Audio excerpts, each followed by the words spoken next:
So this is my video for Keegan, part 1, pages 1 through 25, and this reading was really interesting um, to some extent, but then the other part of it I honestly kind of found boring. And I kind of disagreed with him on many aspects. The way he defines behavior as kind of being the and the conscious mind connecting to how we feel. I feel like there's a lot more behind that, like as on a spirituality level, like our intentions and our motivations based off of what, like, if religiously we believe the spirit dictates. So kind of disagree with him on some things, but anyway, Keegan says that his intention is to make the experience of contemporary adulthood more coherent than we have thought possible by showing that the demands upon us are more cohesive than we realized it. So, in short, this is a theory of developmental consciousness, and he uses this to examine contemporary culture. So, Keegan argues that we unknowingly expect the contemporary teenager to develop the order of consciousness required to participate in a traditional world. So, the first chapter is called The Mental Demand of Adolescence. So, what is the mental demand of adolescence?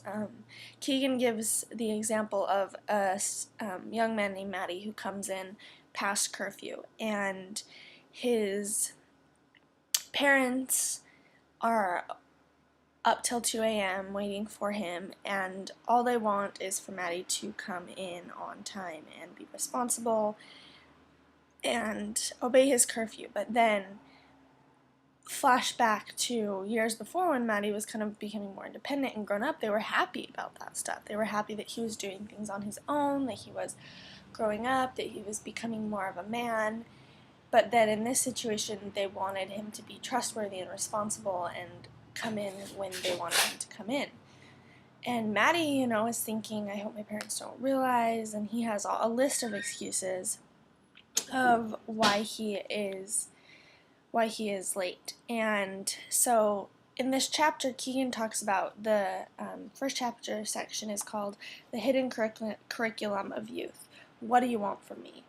So Keegan talks a lot about the different expectations that society and culture demands of youth and how that fits into what we actually do and how we behave, and what we feel. And so in this example of Maddie and his parents want from him, what they want from him is more than behavior. It is about feeling a certain way. Maddie's feelings come from the way he understands the situation in the world around him, and the way he knows who he is, the way he cares about what his parents care about. So, Maddie's feelings are definitely different than his parents. Let's see what else. So, they talks about how society has these expectations for teenagers, and part of it is, I'll read this, what Keegan says. We expect teenagers to identify their inner motivations, to acknowledge internal emotional conflict, to be some extent psychologically self-reflective, and to have some capacity for insight and productive self-consciousness. So, we expect teenagers to have common sense. We expect them to have values, ideals, beliefs, and principles, and be trustworthy. And it's how a teenager knows this, and how they develop this into their subconscious that allows them to think or be more like an adult. So through these examples, we can recognize that people have different ways of thinking and different intentions or mindsets, or it kind of goes back to that quote that I shared a while ago in class, the cada cabeza es un mundo, which means every mind is its own world. So the durable category or class set, I don't understand that very fully, so I'll try my best to teach it. I only have a minute left anyway.